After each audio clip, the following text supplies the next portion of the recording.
Hey, hello everyone. You're welcome to another edition of FamilyWorth. It's a special program today. FamilyWorth is a non-for-profit organization where we're really trying to shed light on the value of the family unit. As multicultural people, sometimes families are going through a lot of challenges.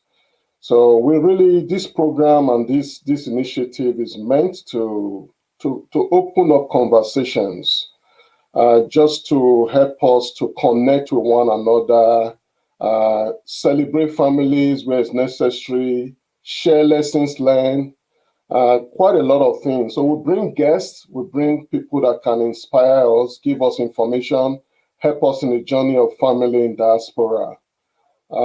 It's not a place for perfection. There's no perfectionist or perfectionism here. We celebrate good stuff where people are doing the right thing in family. We celebrate them. We invite them to share and learn together. But at the same time, we are not judgmental. We want to make sure everyone has a voice. So again, I want to welcome you very much to today's session. It's a loaded pack, and I'm not going to take your time. I'm just going to try and bring in my guests now. If you let me bring in Joe. So today we have Joe Tuazama. Joe really does not need, for those of us in Western Australia, those of us in Australia as a whole, Joe would not need some elaborate introduction, but I'll try my best. Joe Tuazama is a family man to start with, and he really, really expressed that in everything he does. Joe is the president of the Organization of African Communities in WA Communities. We're not talking of just one nation. So Joe's work cut across many African nations. And Joe is also a highly respected professional in his field. Joe is in the health industry. Maybe as we talk along, Joe will also share a bit about himself. So please, I just want to welcome Joe to the stage today. Joe, you are welcome. Thanks very much, Ephraim, and great to be here. Thank you so much, Joe. So, Joe, this session it's actually conversational. So I'm hoping that people already, I can see a few people are connected with us. Please, if you are out there, let us know you are there. We really like people to connect with us. We'll rather take your comments and questions rather than we trying to put our thoughts across regularly. But Joe has a few things to share with us today. Joe, let me just quickly bring you in here. In terms of the family Africans as a whole, can you just tell us a little bit about OAC? You do a great job there. I don't want to reduce the high value of what you do in the community, Joe. So can you just tell us a few things about OAC, the history, where it cuts across, and in the process, you can tell us about the great job you do in the community, Joe. Thanks, Ephraim. First of all, I would like to congratulate you for this beautiful book. I've been reading it since I got a copy, and I think it cut across some of those very things that we are discussing as people from Africa. It's great also for what you're doing with our community. We want to see more Africans getting involved and giving back to our community. So the Organization of African Communities, OACWA, is the umbrella body for the WA African communities. And what OAC stands for is to present a united front to the government and people of Western Australia on issues that are African affairs. So we help in working with all the various African groups here, including the Nigerian community, the Zambian community, the Ghanaian community, and the list go on. So we don't have individual membership. So our membership falls within those countries that are incorporated and subscribe to the OSC. And what we do is we work closely with the Western Australian government, service provider, and other key stakeholders to make sure that Africans' presence are felt. And because we don't have elected members in council, in parliament, and other key decision-making areas, we try our best to make sure our voices are heard, that some of these things that they decide or policies they make should reflect us. We work across with universities like University of Western Australia, the African Research Center, which is one of our principal partners, Edith Cowan University, which we have been doing a lot of mentoring programs with. We also work with departments like the Western Australian Police that we got very great working relationship with, and a lot of service providers out there. So the OAC stands here to make sure that Africans are respected, our inputs are validated, and we are making our efforts to make sure that our presence in this country is positive, that those good things that people like yourself and other Africans are doing, the stories can get out there, not just the negative ones. So, in so doing, as we will be discussing, migration itself comes with challenges. And when we migrate to this country, it's a beautiful place with everything we dream of, but there are equal challenges as well. So, OAC turned to provide services that other service providers are not providing to the Africans. And we try to make our services very culturally appropriate so that our people can fit in and also not defeating the purpose of being in this country. So we do youth mentoring program, Let's Stop the Violence, that every year we bring together African young leaders and they go through a trainer program and they go out there and become youth leaders in their own communities. We just started the A-Lead, which is the African Women Leadership Program that is in partnership with the University of Western Australia. And the first graduation this year, 21 women were graduated. And now because they graduated, these women, they are now taking on leadership in the OAC women department, other areas, and even in their own communities. And amongst these women, we got women who have specializations in different fields. So we work with them in counseling, in other things. And then we have the Mentor Me Reconnect, which is gaining a lot of momentum. And this program, what it does is to mentor young people that are identified to be at risk. So we give them a parental guardian, and we establish as well that there are few Africans who have come here, particularly ladies that have come with boys and girls, and they don't have father home. That issue of father figure is lacking. There are also Africans who have come here with the family that is complete. They got father, they got mother. That the cultural differences also creates a problem, and the father doesn't know how to handle those issues. So, as a community, because in Africa it takes the village to raise a child, so we get these mentors, we build their capacity, and we work with these young people. So these are some of the things OAC have been involved with. During the COVID, we started giving food out. So international students and Africans who have lost their job, 2 days a week, they go down to Yoakum, 225B Flinders Street. We got a small place there from the city of Sterling. They can collect fruits and veggies. They can collect dry food. So we partner with Osaghae that gave us food. We also partner with Food Bank that we buy food from them, and they gave us some food as well.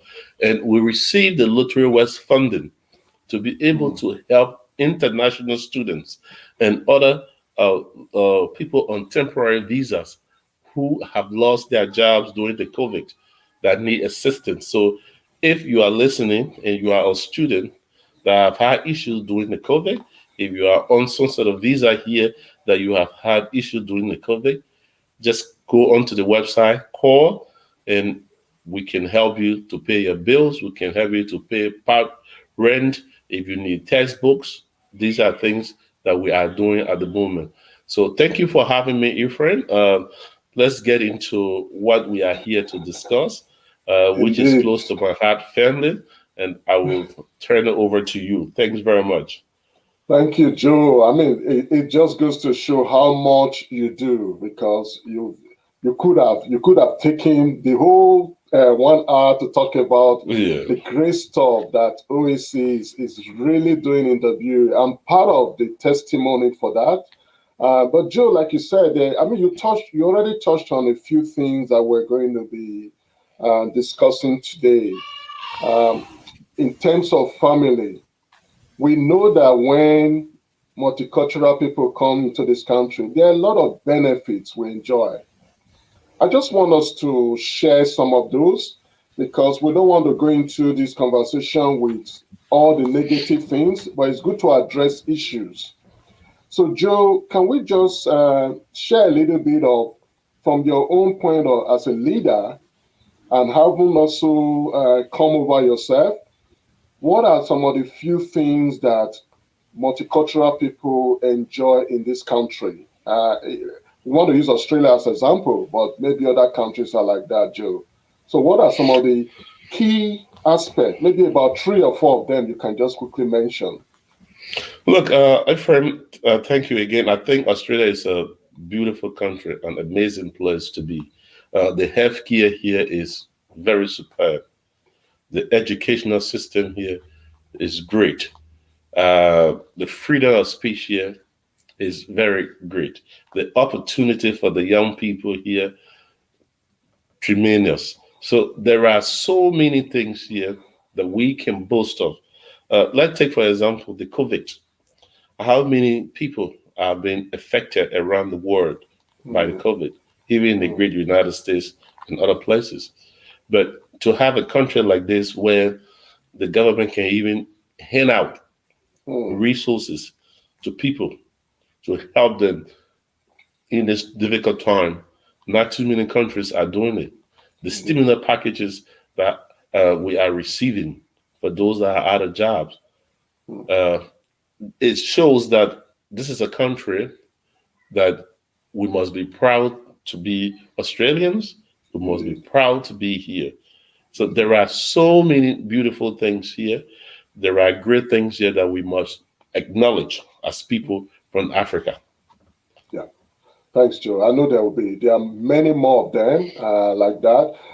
Joe, thank you for that. So I just want to quickly shout out, please, if you are connected here, let us know you are there. I can already see my good friend Monica. Monica, you are really welcome. Really great. Monica is my colleague at the university. Very, very inspiring lady. Thanks, Monica, for your comments. You already said the initiative that Joe mentioned about international students. Great initiative indeed. Thank you, Monica. I also have Joshua Menez, one of our Lime youth. It's great to know that my Limers are also connected with me here, Joe. They always talk about you. They want to hear from you. Uh, but let's get on, Joe. There's a few things we want to try and cover today. I hope time will not fail us. So we mentioned about the benefits, and that is just true. I know you could have said many more, even 20, 30 different kind of benefits being in this country. But we also know, as you know, with most of my books, Joe, there are always the good, the challenges, and the lessons. There are a few challenges. I just want us to hit the key points today. Of course, a 1 hour program is not enough when we consider some of the challenges that we face. And I'm not a fan of overlooking challenges. They are meant to be surmounted. They are meant to be addressed. So, Joe, I want us to start with the issue of family breakdown and separation. as a leader in the community, I'm sure that sometimes when you see what is happening with multicultural people, it could be very confronting. They're not just talking about marital breakdown now, but even children, breakdown in the home, dysfunctionality. Sometimes I wonder if it would have been like that if we were still back home. But we just mentioned the benefits while we are here. We cannot afford to forgo those benefits. So it's a matter of mix. It's like a mixed blessings here, Joe. Please, can you in your position as a leader, because you are a strategic leader, what do you see? Are you worried? Look, thanks again, Ephraim. I think what's happening here is that when we are coming to this country, we think just about the prosperity and the success ahead of us. What we don't do is we don't, excuse me, we don't study the issues that are involved with migration. Uh, in this book, you talk about adapting, which is a powerful thing for people to do. And to adapt is a little word that has meaning because you are not turning a bottle to remove everything and water in it and put a new one. You are going to have something in the bottle and you are putting, if you have a liquid in the bottle and you are putting another liquid, if this liquid is white and you are putting a blue liquid, the color will change. Mm. And when the color change, the identification becomes a problem. So that's what happening to us when we move to these countries. Uh, we got our own ways of living in Africa. We got our own culture, we got our own tradition, which are very beautiful for us. Mm. And when you come over here, there are also culture and traditions here that are beautiful for the people here. So finding the fine tune to balance our culture and the Australian culture and being able to be the embodiment of both of them becomes the challenge. Let's take, for example, family. The way the family is run in normal African homes is that the father is the head and the breadwinner for the family. He goes out there and look for it, and the mother looks after the home. Now, because the world is getting modern, even in our countries now, women are going to work as well and coming back, but the father still remains the head of the home. So when we come over here, there's this thing of equality, and this thing of equality is where, as community, we have to be able to educate ourselves on how we can balance ourselves as a husband and wife, as parents and children. So let's say, example, in Africa, when you send your son to school, the schools discipline them. They do whatever they do there, is to make the child to become successful. Mm. As here, the school wants you to be involved in the process.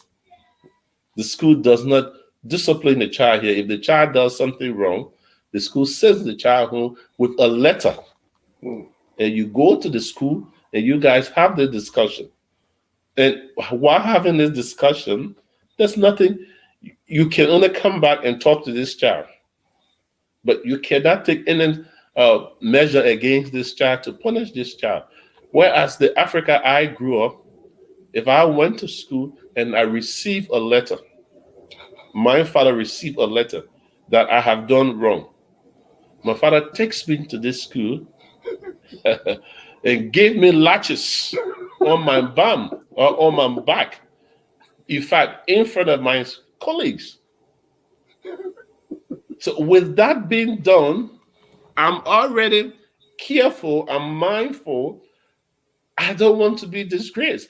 I don't want to be punished. So when I go to school, I do the right thing.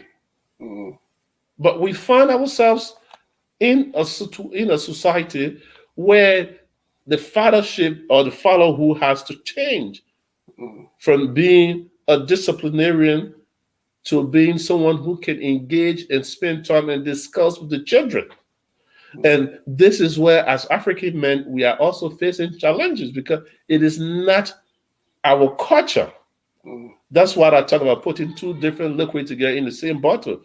It is not our culture to sit with our boys' children, our girls' children, and have discussion with them on a regular basis on what they are doing that you think is right or is wrong. So these are things that we need to adapt. Okay, now it is not our culture that when you are coming home, your wife is going, she's sleeping there. All these things are not our culture. So when we come over here, we got challenges. Our grandparents are home in Africa who look after us. They tell us stories. So what have become the role of the parents here is actually the role of the grandparents in Africa, that they sit with the grandchildren, they tell them story, they tell them parables, they explain things to them. That's been the role of the grandparents. But unfortunately here, most of us don't have grandparents here. So that role, there's nobody to play that role.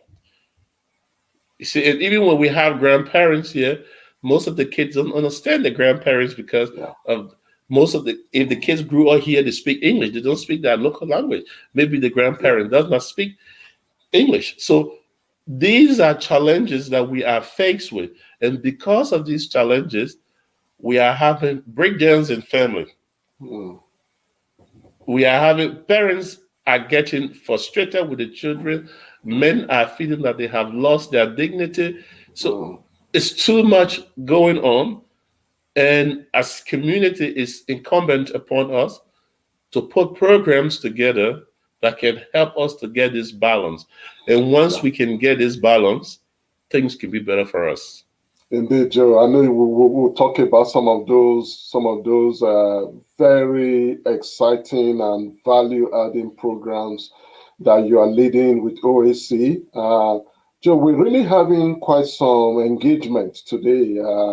I just want to go back to some of these comments because they really bringing it there for us to respond to. Like I said earlier on, Monica is just acknowledging the excellent work that you guys do with supporting international students. Joe, that is remarkable. Well done. Thanks, Monica. We have Frank, Brooklyn, and Tammy here. They really brought something which we're going to talk about, Joe, so they've really helped me here. Hi, Joe. Any plans of prison visitations to our Black brothers and sisters locked away? Please, can you see how to help them integrate back into the community? Brooklyn and Tammy does not know that, Joe, you are already passionately pursuing this. So please tell them, not just only Brooklyn and Tammy. Thank you, Brooklyn and Tammy. I think incarceration rate for African might not be too high as compared to the Aboriginal. But looking at our population here, we are getting well represented in the prison system gradually. And it is alarming because most of the young men who came here 10 years ago, when they were 9 years old, when they were 8 years old, when they were 10 years old, they've grown up now to be in that very, very sensitive teenage between that adulthood and boyhood, that they are in a very energetic position with drives and other things to do, a lot of things, and they are thinking quicker. They are not controlling their emotions.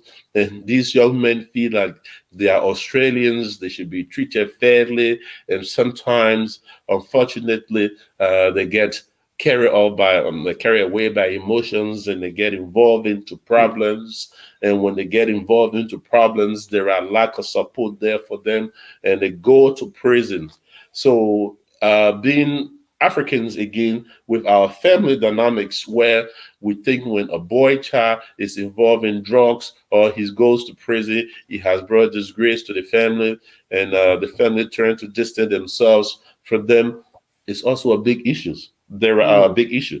There are a lot of African young men and women in prison who don't get visitation from the parents. Wow.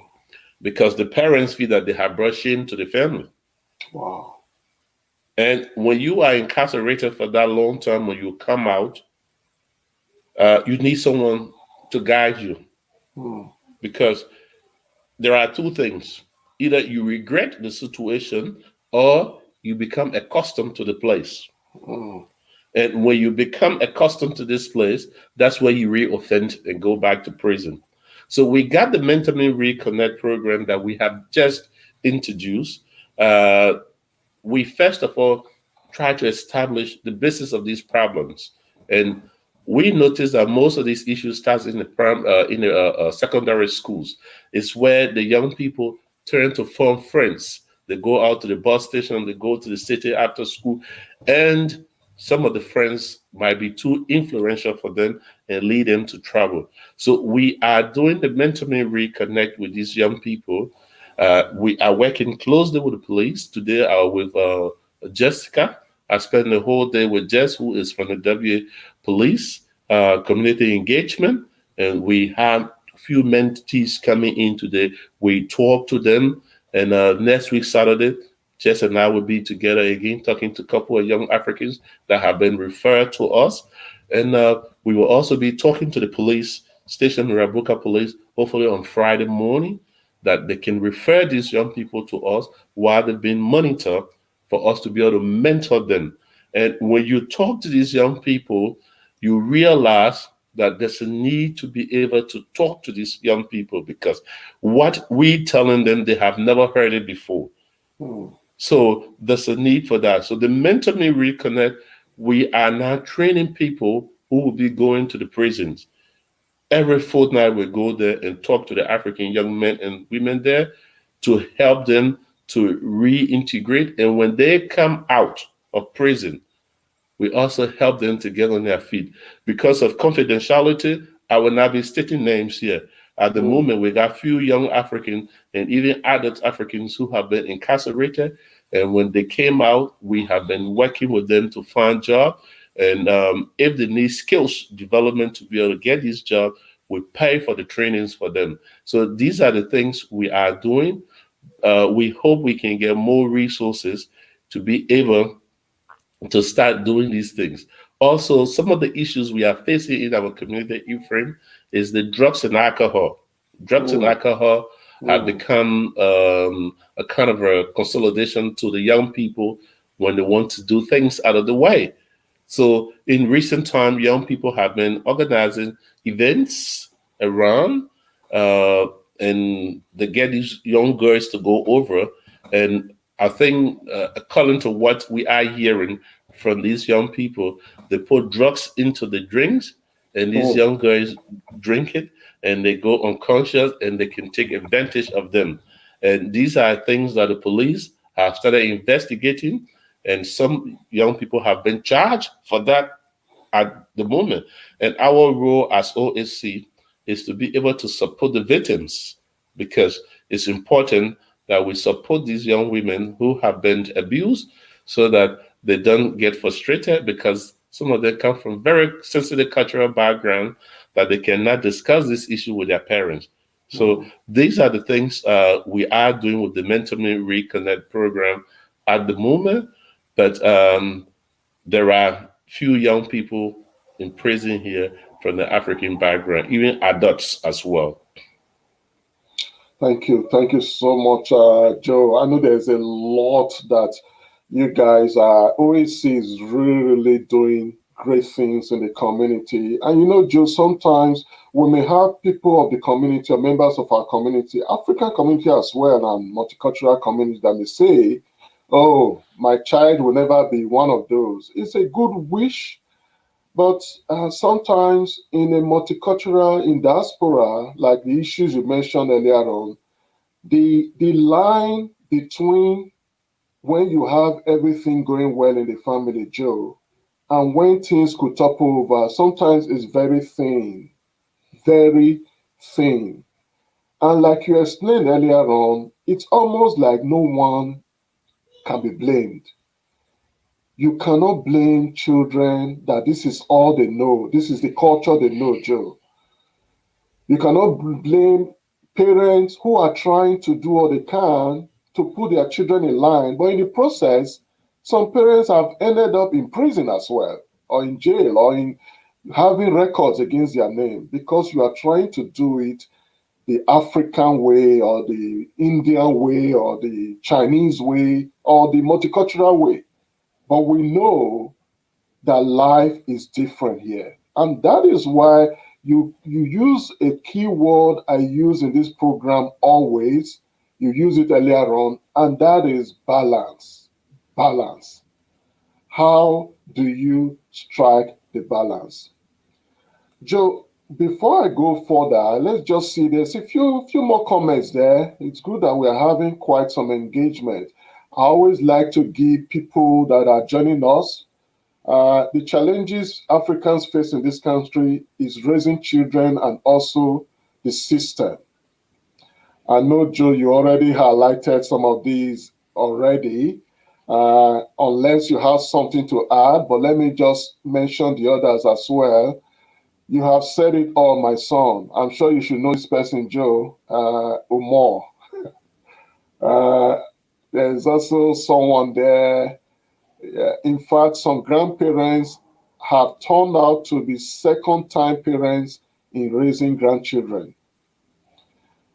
These are serious issues. And then my friend Elima Joshua is just saying hello. So Joe, can you try and revisit that issue of balance? Because I really think that it's a big challenge as a leader in the community. And this cuts across all professional or class categories, Joe.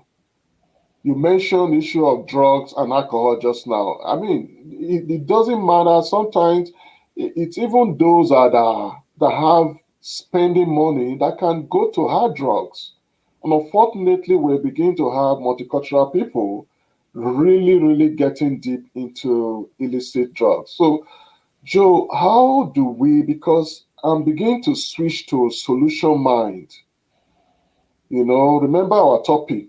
We did mention the whole issue of how do we, let me just flag that again so people can see. Oh, sorry, that's not the one. That's for next week. Uh, how do we create hope for all? How do we get the balance, Joe? Look, I think I want to say thanks to the lady who made that comment. The system has to be revisited.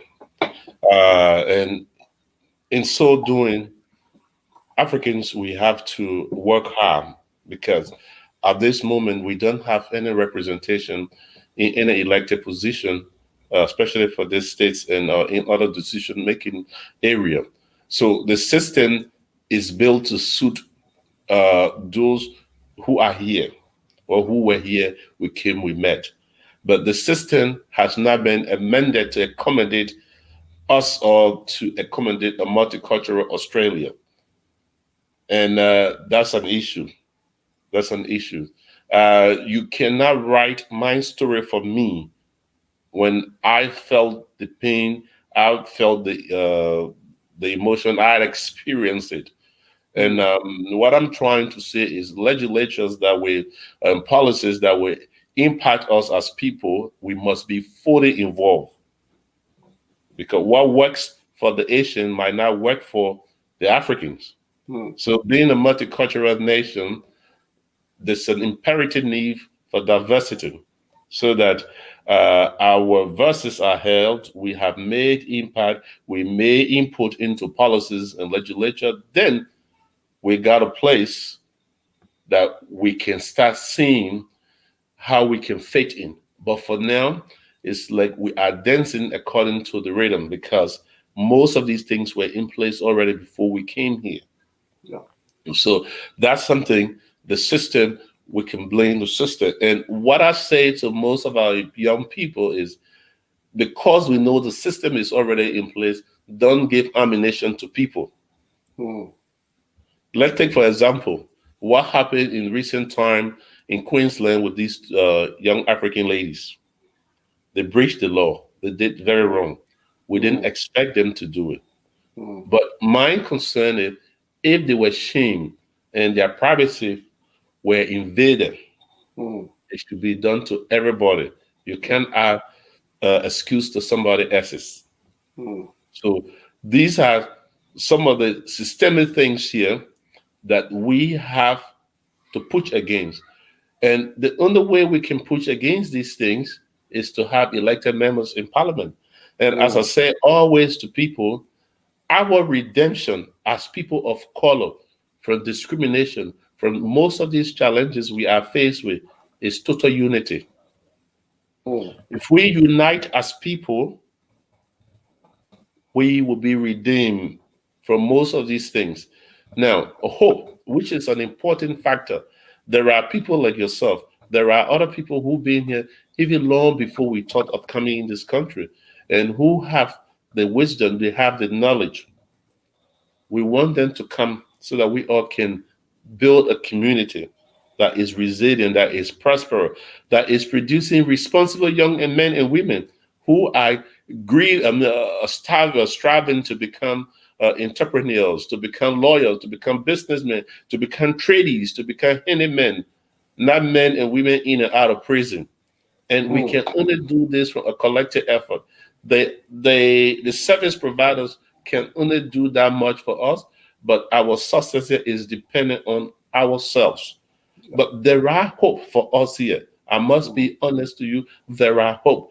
And in order to enjoy this hope, whether you are a doctor, whether you are a tradie, whether you are an engineer, whatever you are, we have to come together and study the situation and map out the way forward. One of the way forwards here is when we start to become a community that can employ ourselves. If we're able to give job to our own fellow Africans, if we are able to come together as Africans and collect 20,000, 15,000, 30,000 and do something for the community, we have started to do something. But we as Africans, sometimes we are very suspicious of each other. And there are a lot of good people out there who want to come and give their best to the community. But because of the suspicion, they are afraid to stay away. But there are hope. And you see, as you touch something here, we come over here as migrants. Whether you are a doctor, Ephraim, and I am a cleaner, your son can choose tomorrow to be a chef. That's what is Australia. All you need to do is to support him in that process. And me being a cleaner, my son can decide to be an engineer. And my engineer son can marry to a doctor's daughter. So there are some African things, ideology as well, that we need to let go if we want to succeed here. Like this whole ideology, like many of the time we think that being a tradie, being a plumber, being a carpenter, being a builder is not something that you want your child to do. But I want my son to be a tradie and be able to feed himself, his family, instead of wanting to be an engineer and he cannot do it, then he drops from school and he becomes a criminal. So we need to also learn how to support our children and also listen to them. So the system is there, but we need to listen to them. We need to support them. We need to make them to enjoy the opportunities that we talked about earlier. So there are hope. I'm sure in the next few years, we will start having Africans elected to council, to parliament. We will start having African CEO, African directors in a decision-making area that can put our agenda across. Wow. Joe, you said a lot there. Thank you so much. It's like you're just hitting the key points. You mentioned we need to take our own success into our hands, Joe. That has been one of my cry recently as well. You know, I also lead in the community, but increasingly I'm beginning to get a kind of urgency, Joe, that we need to make way for ourselves. Do you know that many multicultural people are naturally entrepreneurs, but we come here, we just lose our competitive advantages. And you mentioned that something earlier on about the system. It's high time we stop blaming the system fully because, Joe, to an extent, I know this is not a political platform, but sometimes the system will not give you what you deserve. We have to start working together, collaborating together, cooperating together. And you mentioned it all to really begin to make a better future and hope for the next generation. Thank you so much, Joe. Those were some very big points you made there. We're still having quite some good engagement. I really, really want to appreciate Umar. Jeez, really, really be engaged. This is a problem I'm facing with my grandson. I know we don't want to be specific, but that's not still specific. So let's go on. Spending all this money sending him to a private school, he's telling me he wants to be a builder. Ha ha ha ha ha. Joe, I think I'll let This you is take that, exactly Joe. what I was saying here now. Exactly. A builder. Do you know how much a builder gets? Oh, I know builders that make money than other professionals. And being a tradie, you never go out of job. You always have contracts. You always have money. So now we need to talk to our mother to support this young man in this because he could go to type, get a diploma, and from there he goes to university, he get a degree being a builder. And if he does, he will make money. If you see the whole Bakata area, there, the city of Stalin area, the Macedonian, the Italians, the Greeks there that got those houses over there, most of them were handymen. There's a company called the Move Home, the Prime Move Home here, that is in Malaga. The director name is Joe Passiani. Joe Passiani Sr., they are Sicilian. When they came here, he used to be doing some little, he was a builder in Italy, and they used to do some houses around here. So from there, he expanded it to a business to cater to the Sicilian, then to the Italian. His son, Joe Passiani Jr., grew up, grew a civilized, educated man, became another builder, and they opened a big company in Malaga. They are building houses around here. And Joe Passiani Ter is also what? A builder. And I'm talking about guys who have employed so many people. We even got Africans working for them. So these are the kind of innovations we want in our community. We support these young men so that we can have our own African building companies. Carpenters, if you want to do a carpentry job here, just get a quote. You are astonished. I got a quote for an afrisco that I could do myself for $6,000. Luckily, there's an African boy here who is a builder and he's a carpenter. I got in touch with him and he did it for me for $1,000. And he said, because it's a community thing, I will give back to the community. So if our community wants to succeed, we need all these people in our community so that some of our resources can stay within. Yeah, I think Joe, the words you just, that's why I really appreciate the comment from our sister. It's a very good one. It's really It's as if, Joe, this was meant to be said today. Do you know, Joe, I spent years in the oil and gas industry here. And especially when you are working in an area where there is hands-on experience required. These same builders that our sister is mentioning here, the same carpenters, were the bosses at site.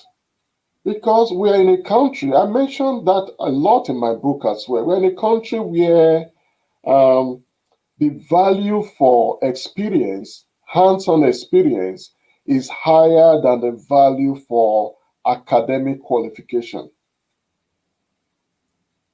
especially in heavy-duty industries. Of course, Joe, I know you are not saying that everyone should not aspire to be, people should not aspire to be doctors, engineers, lawyers. But as a community, we need to really, really sit down and reflect into the future. How are we going to be sustainable if everyone is pushing to be lawyers, doctors, and engineers? And when you look around, Joe, I mean, our friend too has been, we know in the professional space, how we are turning out a lot of graduates without job. So we need to think of a future that really is sustainable. Again, we are not saying, and I know that's the same Joe's mind as well, we're not saying it's bad to be a doctor, an engineer, an astronaut, a physicist. You can be all those. But hey, we also need to give opportunity for our people to spread and diversify. And like Joe said, we need to start having builders that are Africans. We need to start having Africans that are tradies. When next I need somebody to do my pipe or something, I want to be able to get into the directory and call an African, Joe. So now we are looking at even doing a business directory for most of the African businesses here moving forward. These are things that we are looking at. As I told you, we are building an OAC radio station in York, which will start working in a few weeks from now. These are some of the things we will be focusing on. Like there are a lot of Nigerian doctors here who got their own practices. And we want to know them. We want our people to go to them because they can share some sensitive information with them without fear. Look, being a tradie or doing other things that are not office job, they are so important to us. Your friend Risha saw me the other day at Red Cross in Perth, the head office there, the blood bank there. He saw this man on his mat and lying down on one of the big fridge there. And when I heard him, then I lifted one. I said, "Oh, Richard." Then he said, "I saw this person and I decided to call."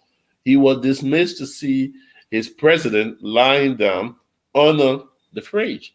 And that's what I do for living. And that is something that cannot keep me out of job. Because here in this country, we don't have a lot of manufacturing here. Most of the things are done in China.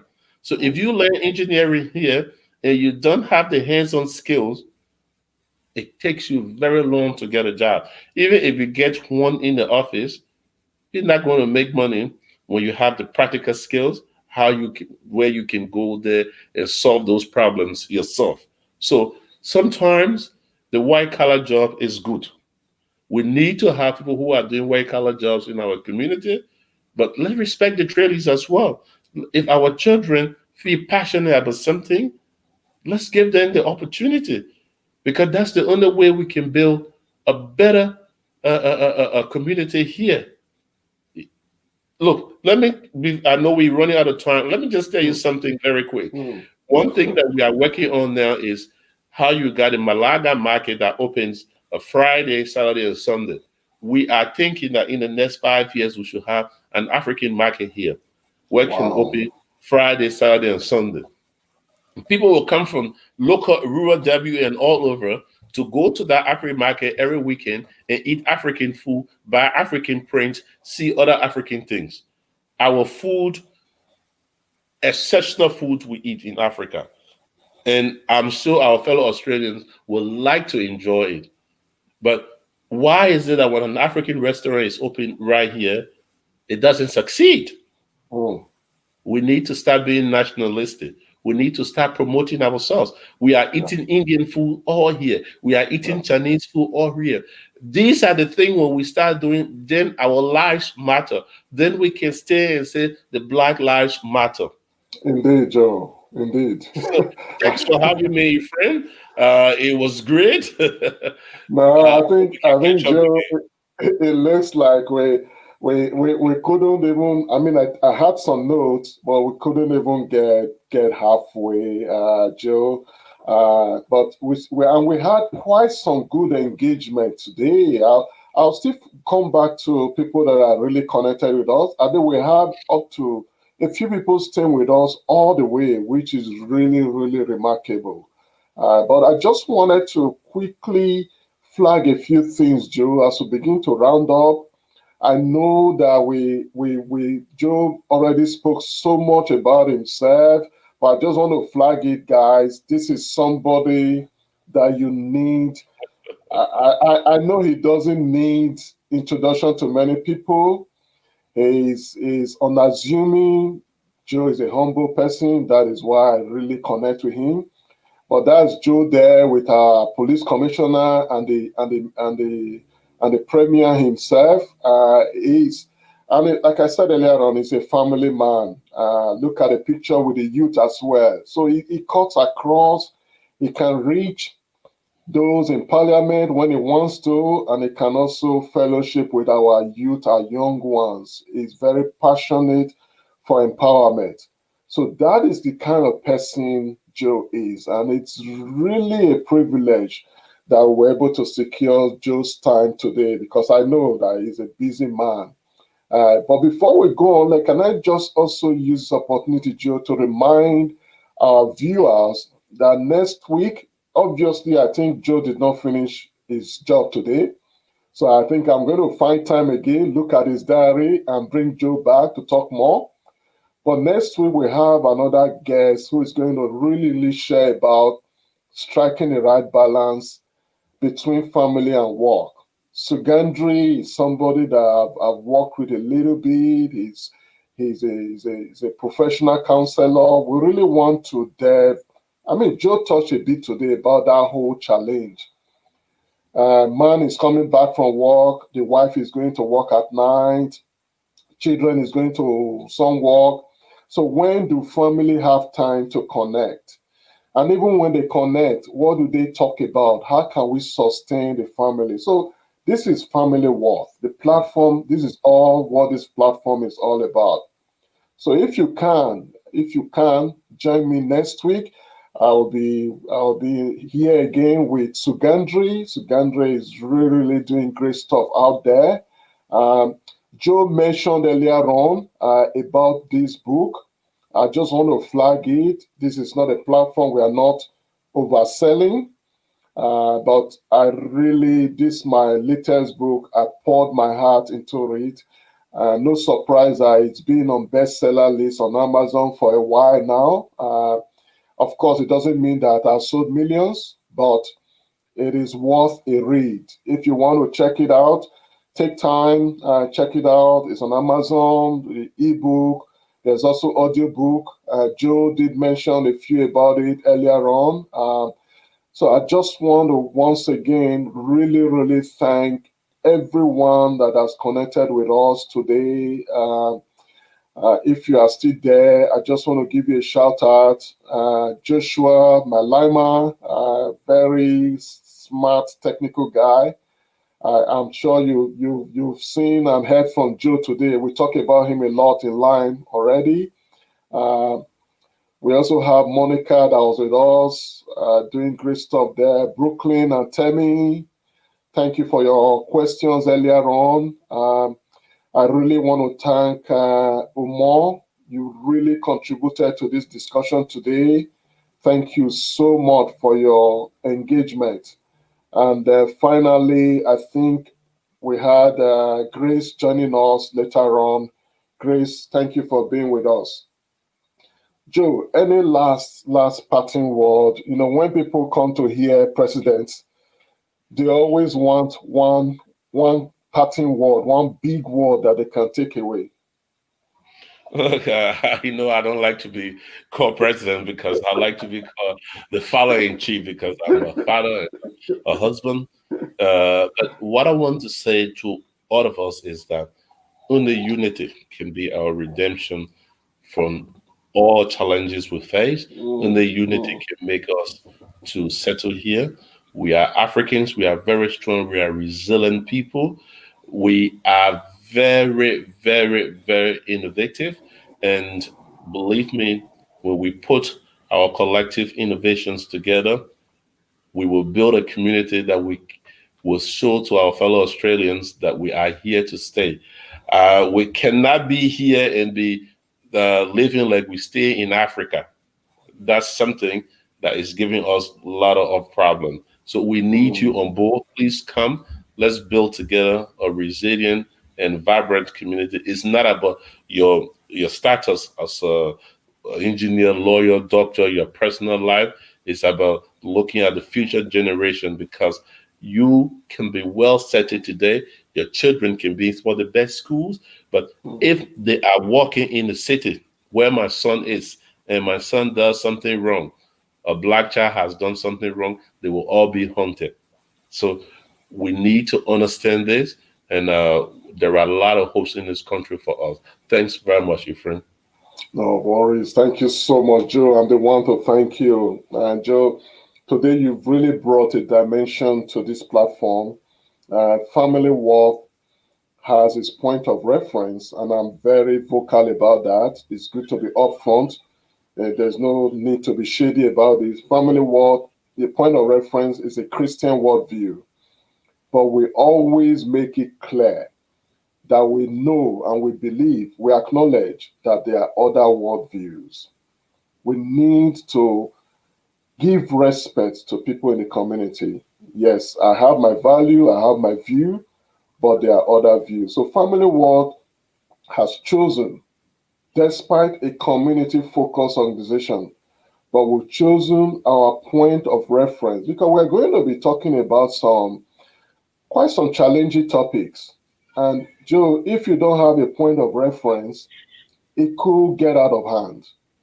But at the same time, we do everything respectfully. And thankfully, Joe, I know you are also a man of faith and value. We always like to end up with some kind of prayer. Joe, if you don't want to, don't worry. Just because this is grounded and founded in that view. Lord, thank you for this time. Thank you for Joe. Thank you for the leader you made him to be. Thank you for strength. I really pray that you continue to strengthen him. You still have a lot to do with his life. Protect him and his family. And Lord, we discussed quite some challenging topics today. We need your help. We ask for your help. We ask for your grace. We ask for protection. We ask that you continue to bless Australia, bless OAC, bless FamilyWorth, bless the community, and bless the family. Thank you, Lord, because we pray this in Jesus' name. Amen. Amen. Thank you so much, Joe. Thank you. I'm so grateful. Very Thank nice you for being with us. For this book. Thanks. Okay, then. Thank you. Bye-bye. Thank you, Joe. Bye-bye.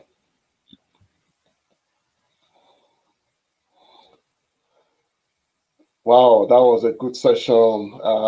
It's just so powerful to have Joe. Joe joined me today. And thank you, everyone that was with us. Thank you so much. I couldn't mention every name. Thank you very much. And please join me next week. We always want to keep the flag flying. Thank you so much. Bye-bye.